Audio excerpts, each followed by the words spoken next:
You now tuned in to the Gumptown Podcast. I'm your boy Doug B. We ain't got nothing to talk about, but we got something to talk about. Let's go.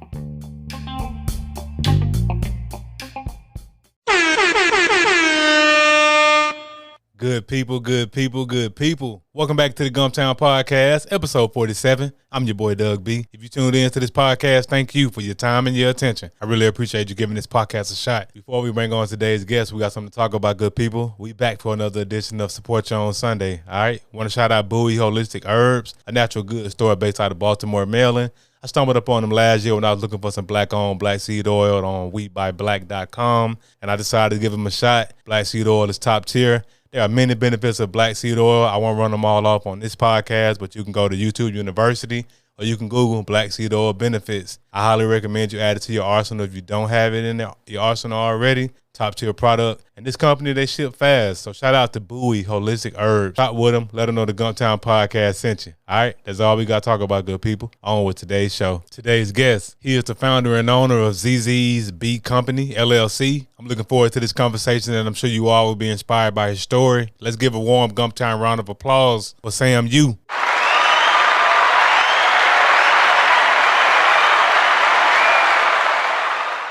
Sam, how's it going, man?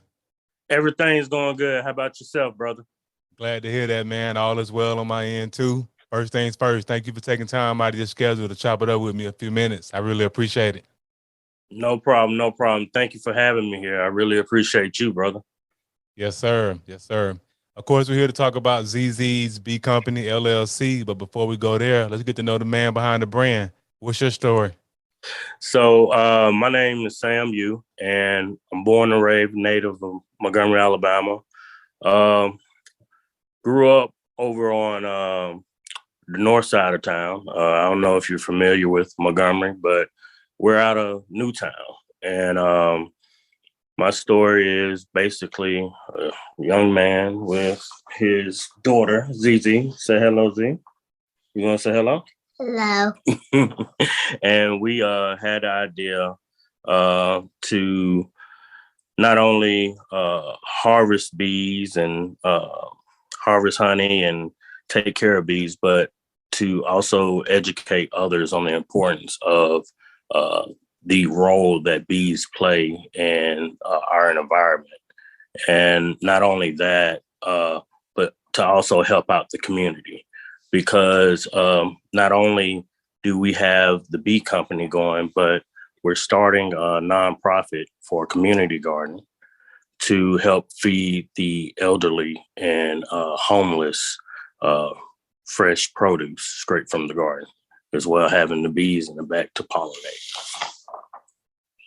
Wow, that's a powerful story, man. And yes, sir, I'm familiar with the Gump, born and raised myself, and you from the north side. I went to Lee. I'm assuming you went to Lee as well? I went to Lee as well, man. Stories for days, I tell you that. I graduated in 06. How about you? I graduated in 09. Okay, 225 cool. Ann Street. You know where we at. Hey, yes, sir.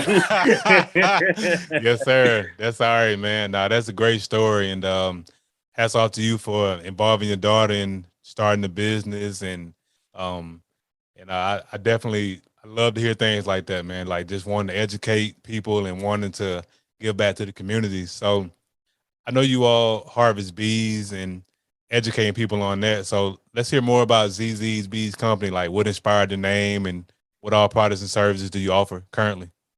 Okay, we have a few different sizes of honey that we offer. We have the 2-ounce honey bears. We have the 8-ounce half-pound honey. We have the 16-ounce honey, and we also have the 24-ounce honey that we can have in containers. And we also supply gallons for those who need a much larger supply. And not only that, I've been actually having requests for fresh cut comb honey. And I actually let the people come out there, full bee suit on, and I give them that in-hive bee experience that they can't get anywhere else. And it's more cultured towards the urban community, the Black population, helping others, because not only do I enjoy beekeeping, but I want others to enjoy it as well and learn. And I've had several people in the past couple weeks come out and not only learn about honeybees, but learn how to have their own small beehive at their house. So, especially with the way things are going now in stores, you kind of want to be self-sufficient. And basically, honey has so many different uses. Cures cough. You can use it as a facial cream with lemon. I mean, you can put it in your soap. I mean, it's so many uses for honey that a lot of people don't know, and it isn't talked about. And so far, for the name of ZZB Company, I named it after my daughter, and I really wanted to have something to leave behind, even after, my time and my work is done, to pass along to my daughter. And I saw this as a great opportunity to not only build a brand for her, but to have my child see someone that looks like her on a label, see someone that looks like her. That's a beautiful image that to have in stores, to buy off shelves. So, it's not only for her, it's for all the Black children to see, hey, oh my God, we can do this. We can harvest honey, we can garden, we can do all of these things to be more self-sufficient and to be, how can I say, to be great at everything.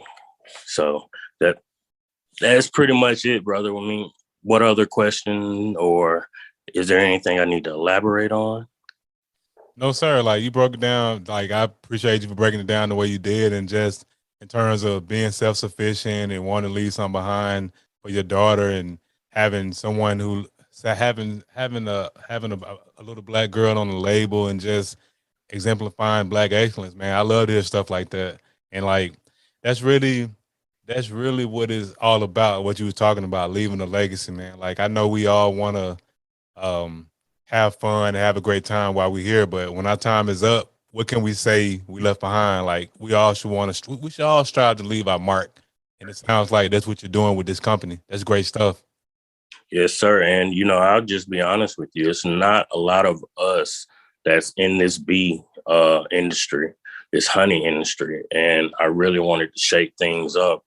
And by the blessings of God, and, within the first week of me launching this bee company, like the first 7 days, I went from reaching 0 people, 0 views, to over 5,000 people within 1 week. And that's nobody but God. Yes, sir. And you know what? It's very interesting that you are in this industry. Like, that's leading me to my next question. What got you interested in the honeybee thing? So honestly, I had ran out of honey, and I use raw honey for my allergies and other things, put in my coffee. And I was calling the guy that I usually get my honey from. And he was like, I'm out, and I don't know what he had going on. So I was like, you know what? I can do my own honey. I don't need to call nobody. And so I started going on YouTube University, seeing what all I needed to do. And before I knew it, I had a few hives, and then I grew into now what I have now is about approximately 15 hives. And I just want you to know each hive can bring you up to 100 pounds of honey, each beehive. So, like I said, it was just supply and demand that brought me into this industry. Me not being able to get my fix of honey. And that's what drove me to be, more self-sufficient by harvesting my own honey. And then I was like, you know what? I bet you it's people around here that need honey, raw honey, because a lot of people, they say it's raw honey, but it's actually not. They add things to it. My honey is straight out of hive, and you can taste it, and it's from the area, so it's better for you because my bees pollinate with the flowers around in the area, and they gather those enzymes to help you combat your allergens. So, you know, it was several different things, but it was mainly me not being able to get my honey that drove me into this direction. And then I saw the fact that, there wasn't many, or I haven't met another Black beekeeper at all. So, it's just wanting to get us more involved with not only beekeeping and gardening, but a healthier lifestyle as well.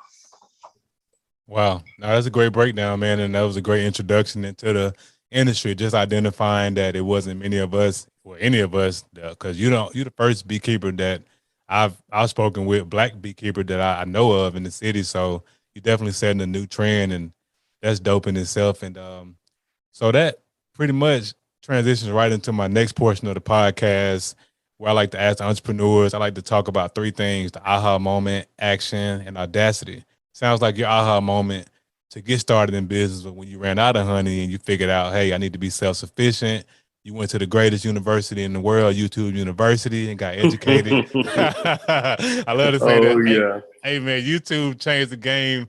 Hey, nobody can say anything. I don't know how to do some, man. YouTube University got it all. So YouTube University, you know what to say, brother. You know what to say. Yes, sir. So does that, so pretty much that sounds like that was your aha moment to go in business for yourself. So Yes, sir. Yes, the sir. next so the next portion is action. How long after that aha moment did you take action towards creating a logo and coming up with a name and getting started? It was probably a year, because when I got the aha moment, the season was already over.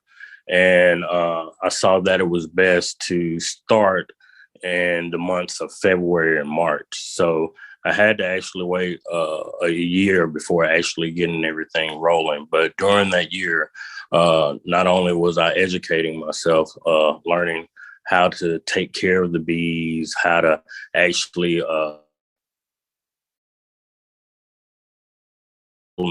um, but I was also gathering everything I needed during that time. And I will say this, brother, beekeeping is not cheap. It is not cheap. So it actually gave me the time I needed to get all my supplies and everything I needed to actually jump in this thing head first. So, yeah. No, that's not a long time at all. A year. I mean, and hats off to you for educating yourself. You just wanted to make sure you got everything you needed to know to get started. Nothing wrong with that. And that's an important question I always ask. A lot of times we get ideas and we get paralyzed with fear, or we start overthinking and we just don't do anything. So the fact that you went from idea to actually executing on it, now that's great. That's awesome, man. And my last portion is audacity. It takes courage and audacity to step out there and start your own. I'm curious to know who gave you the audacity to step out there and get started. Well, I'll be honest with you. It's my daughter. I have to give her all the credit for that. She's my motivation in many ways. And to be honest, this girl has saved my life in more ways than one. So I have to get all that credit to Zizi. I love to hear it, man. Enough said. I love to hear it, man. That's dope. Like just being able to do that for her and like you said, put her name on it, and now that's great, man. And love to hear that. So you've done great things with ZZ's B Company, and I know great things are coming down the pipeline, which leads to my next question about vision. What are your short term and long term goals for the business? So my short-term goal is to basically actually get everything uh, crunk up, getting everything settled. And I actually want to grow the business by at least 25% within the first year. And also want to get the nonprofit started. What I've been doing is actually I see some homeless people. I don't know how often you drive around the city, but the homeless population has been booming, here in Montgomery. And what I've done is I put together these little bags. I put honey, toothbrush, toothpaste, soap, some basic hygienic items, and I give them to these homeless people with Zizi's honey. And because you never know someone's story. You never know how they got there. And I don't judge anybody, but I do try to help out as much as I can. And I just want to do more. And that's why I'm starting this nonprofit with this community garden. And if you have any connections that's willing to help out, help educate me to do things in the right order, the right way, revolving a nonprofit and community garden, please have them reach out to me at 334-649-9406. Because honestly, brother, there's a lot of education out here that we really just don't know about. We're unaware about the resources and the opportunities that are available to us. And I just want to close that gap, and I just want to help my community in whichever way possible. No, man, that's powerful, man. I 100% agree, and definitely, if I can think of any connections in that nonprofit space, definitely, man, I'll definitely refer them. I'll pass along your information because, like you said, a lot of it's not necessarily a thing of we're not capable. We just don't know like where resources are available, and that's one thing that holds our community up, the Black community. But there's something we can do about it. We just have to get out there and, like you said, network and shake hands and get in those rooms with those people that can point us in the right direction. So I definitely like the goals that you've set for the business, and I have no doubt that those goals will come to fruition. So yeah, that's good stuff, man. And which leads to my next portion. As we wrap up the podcast, I want to ask the $1 million question. I started this podcast because I wanted to highlight the greatness coming out of Montgomery, whether you were born here or lived here for a significant period of your life. You being a hometown hero, what makes you the most proud to be from Montgomery? Man, I tell you, the thing that makes me most proud being from Montgomery is that not only actually see me and other people that excel in whatever we do, is just from hearing and seeing all the hometown heroes and just being able to say, I'm from Montgomery. That's strong for me, brother. That is really strong for me. And it's just, the environment that our city has. It's Montgomery, there's nowhere in the world like Montgomery, I'll tell you that. So I'm just proud to be from Montgomery. I'm proud to have this upbringing that I have, because I feel like, hey, I'm from Newtown, but we can make it anywhere. We from Montgomery, we can make it anywhere. So, it's just the upbringing that, and the things that were instilled in me. So, yeah, that's it. Much respect, brother. Much respect. How can the people connect with you, Sam? What are your social media handles, Facebook and IG? ZZB Company, Facebook and IG. And Zizi, come here. Comment, like, and subscribe. Yes, thank you. Thank you. For Zizi.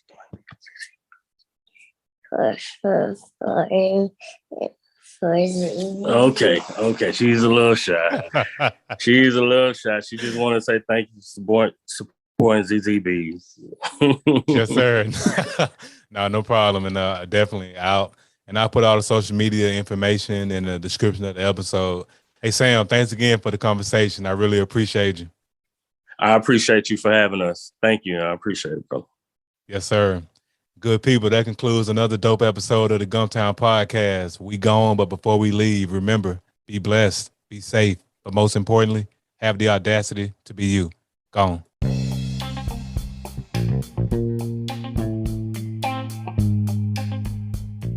Thanks again for tuning in. I appreciate your time and your attention. Until next time.